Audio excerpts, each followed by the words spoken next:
Sexism in video games. We see it all the time in toxic online gaming interactions, objectification in female video game characters, and most evidently in the gaming workplace, where sex-based discrimination and sexual harassment against women is all too common.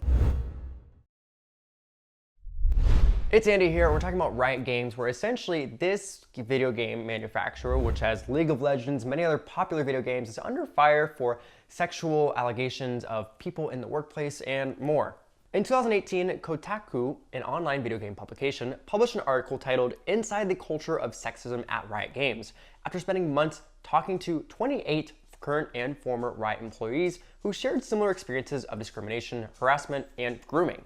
Leslie Sullivan, a game producer and former Riot Games employee, has taken to TikTok to share experiences of discrimination and harassment in the industry. Sullivan was drawn to TikTok essentially because it was short form, it was able to reach a lot more people than others could imagine, especially in times like COVID-19, but essentially to reach a higher amount of people with a less, work output going behind it. I want to do something that really speaks to my actual work experience and the way I like to cope with my experiences in games, and that's by poking fun of stuff that happens at game development, Sullivan said. Sullivan's early TikTok videos were fashion-focused, showing off her outfits while working from home. Her videos soon transformed into short skits inspired by her 11 years working in gaming development. In this POV TikTok captioned "Grooming," Sullivan simulates what it would be like to be an intern at a gaming studio's happy hour. Nice to meet you. How old are you, by the way?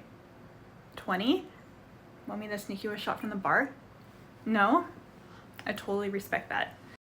And obviously comments were filled with relatable statements. Some said things like, "When he came in for the hug, my fight or flight snapped on," to even, "This makes me hope staying 6 feet apart at all times is still acceptable 10 years in the future."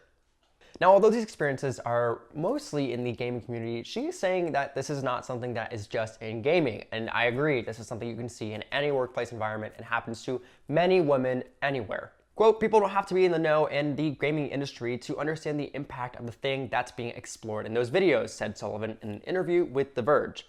Quote, "A lot of these videos talk about stakeholders or people in power. God forbid you bring up all that work or you run into that kind of thing. I'm hoping this is providing an outlet for that kind of emotion and validation." In 2019, Riot Games paid out $10 million to female employees who've worked at the company in the last 5 years as part of a settlement in a class action lawsuit over alleged gender discrimination after Kotaku uncovered various issues resulting from a culture of sexism. The settlement also laid out a number of commitments Riot has made to improve its company culture, including reevaluating internal programs for reporting sexual harassment and discrimination where all pay, promotion, and hiring practices will be reviewed to increase fairness and transparency. So in the end, a lot of people are wondering, has Riot owned up to a lot of its past? Does $10 million really make sense for a hush, let's not talk about this, settlement?